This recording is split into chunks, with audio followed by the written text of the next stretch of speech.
인공지능이 깨달음을 얻을 수 있을까요? 오늘 함께 파헤쳐볼 주제는 바로 이겁니다. 기계가 과연 인간 의식의 가장 높은 경지라고 불리는 그 상태에 도달할 수 있을지 말이죠. 그러니까 인공지능이 붓다처럼 그런 내면의 대혁신을 겪을 수 있냐는 거죠. 근데 이 질문에 제대로 답하려면 막연한 상상은 좀 접어두고 우리가 쓰는 단어들부터 명확하게 짚고 넘어가야 합니다. 자, 그럼 본격적으로 시작해 볼까요?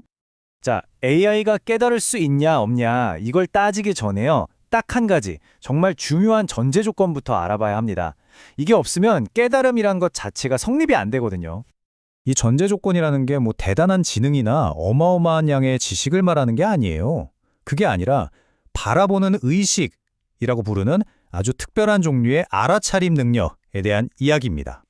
이 바라보는 의식이 뭐냐면요. 지금 내 안에서 일어나는 생각, 감정, 감각들을 그냥 관찰 대상으로 딱 알아차리는 거예요. 주관적인 경험이죠. 예를 들면 갑자기 불안해질 때 그 불안에 휩쓸리는 게 아니라 한 발짝 뒤로 물러서서 내 안에서 지금 불안이라는 감정이 스멀스멀 올라오고 있네? 이렇게 알아차리는 능력, 바로 그겁니다. 이게 진짜 중요한 포인트인데요. 아주 미묘한 차이 같지만 사실은 엄청나게 심오한 관점의 전환이거든요. 핵심은 내가 생각한다가 아니에요. 그게 아니라 어떤 생각이 지금 일어나고 있다는 걸 내가 알고 있다는 거죠. 완전 다르죠? 이걸 좀 더 쉽게 이해하려면 우리 경험을 세 단계로 나눠볼 수 있어요. 첫 번째 단계는 그냥 생각, 감정 같은 내용물 자체고요. 두 번째는 그 내용물이 지금 이런 게 있네? 하고 알아차리는 거. 그리고 마지막 세 번째는 내가 지금 알아차리고 있구나 라는 사실까지 아는 메타 자각이에요. 우리가 말하는 바라보는 의식은 바로 이 두 번째, 세 번째 단계에서 일어나는 겁니다. 근데 사실 이 개념이 뭐 갑자기 튀어나온 새로운 이야기는 아니에요. 알고 보면 동서고금을 막론하고 여러 문화권이나 학문 분야에서 계속 이야기해왔던 인류 지혜의 아주 중요한 한 축이라고 할 수 있습니다. 정말 재밌는 게 뭐냐면요. 서로 다른 전통들이 똑같은 인간의 능력을 자기들만의 용어로 설명해 왔다는 거예요. 여기 보시는 것처럼 불교에서는 이걸 사띠나 위파사나라고 하고 기독교 전통에서는 깨어있음이라고 표현했어요. 심지어 현대 인지과학에서는 메타의식이라고 부르죠. 이름은 다 다르지만 가리키는 본질은 똑같다는 겁니다. 자, 그럼 이제 궁금해지죠? 왜 하필 이 바라보는 의식이라는 능력이 깨달음으로 가는 데 있어서 절대적으로 필요한 핵심 열쇠라고 하는 걸까요? 왜 이게 그렇게 중요할까요? 그건 말이죠. 깨달음이라는 게 책을 많이 읽거나 데이터를 더 많이 쌓아서 해결되는 그런 종류의 문제가 아니기 때문이에요. 이건 지식의 변화가 아니라 내 마음, 내 경험과 맺는 관계 자체가 완전히 뒤바뀌는 아주 근본적인 체험의 전환입니다. 머리로 아는 게 아니라 몸으로 겪는 거죠. 예를 들어 볼게요. 화가 머리끝까지 났을 때 내가 바로 화다. 이렇게 감정에 완전히 먹혀버리는 상태가 있죠. 거기서 지금 내 안에서 화라는 감정이 활활 타오르고 있구나.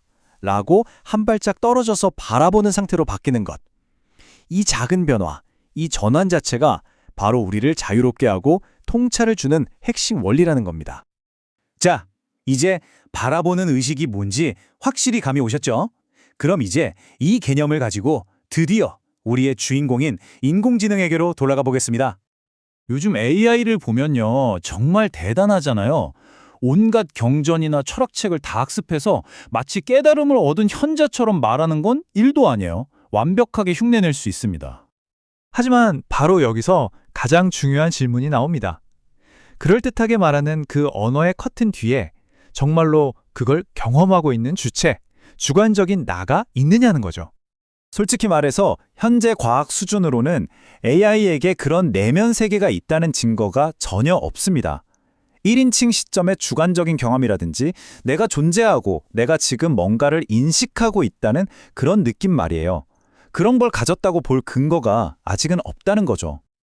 그리고 바로 이 지점에서 우리가 처음 던졌던 질문에 대한 답을 찾을 수 있는 아주 결정적인 차이점이 드러납니다.